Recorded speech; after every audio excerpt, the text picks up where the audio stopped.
আসসালামু আলাইকুম। আজকে একটা বেশ ভালো একটা রিসার্চ দেখলাম, যেটা বিংহ্যামটন হসপিটাল বস্টনে হয়েছে। ডক্টর পল রিডগার করেছেন কার্ডিওভাস্কুলার ডিজিজের উপর, এবং উনি করেছেন এটি ওমেনদের উপর রিসার্চটা, যে তাদের কার্ডিওভাস্কুলার ডিজিজটা ভবিষ্যতে কীরকম হতে পারে। আপনারা জানেন, ওমেনদের ক্ষেত্রে, মহিলাদের ক্ষেত্রে কার্ডিওভাস্কুলার ডিজিজটা অনেক সময় আনডায়াগনোজ হয়ে থাকে। অনেক সময় আমরা ভালো করে প্রেডিক্ট করতে পারি না, কারণ এদের অ্যাটিপিক্যাল সিমটম হয়ে থাকে। মিনস পুরুষদের ক্ষেত্রে যেরকম হার্ট ডিজিজের সিমটমগুলো দেখা যায়, অনেক সময় মহিলাদের ক্ষেত্রে সেরকম দেখা যায় না। এই জন্য আমরা সেটিকে বলি অ্যাটিপিক্যাল সিমটম। তো উনি ব্লাড টেস্টের মাধ্যমে দেখতে চেয়েছেন যে কীরকম তাদের ভবিষ্যতে হার্ট ডিজিজ হওয়ার সম্ভাবনা থাকে।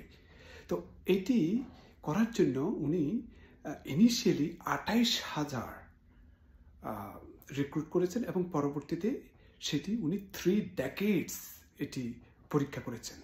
এবং উনি 3টি ব্লাড টেস্ট সেখানে ইনক্লুড করেছেন। একটা হচ্ছে যে হাই সেন্সিটিভিটি সিআরপি, আরেকটা হচ্ছে যে ব্যাড কোলেস্টেরল এলডিএল, আরেকটা হচ্ছে যে লিপোপ্রোটিন এ, যেটি ইদানিং অনেক শোনা যাচ্ছে লিপোপ্রোটিন এর ব্যাপারে, স্ক্রিনিং এর ব্যাপারে।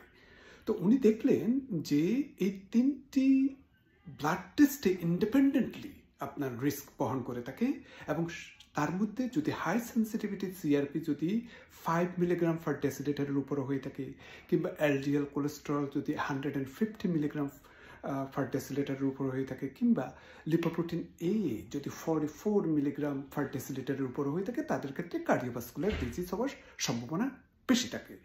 তো এই 3টির মধ্যে সবচেয়ে বেস্ট প্রেডিকশন হচ্ছে যে উনি দেখলেন যে হাই সেন্সিটিভিটি সিআরপি, যেটি 70% আপনার ইনক্লুড করে থাকে, যে আপনার এই মহিলাদের ক্ষেত্রে বিশেষ করে 55 অ্যান্ড ওভার তাদের কার্ডিওভাস্কুলার ডিজিজ হওয়ার সম্ভাবনা কতটুকু থাকে।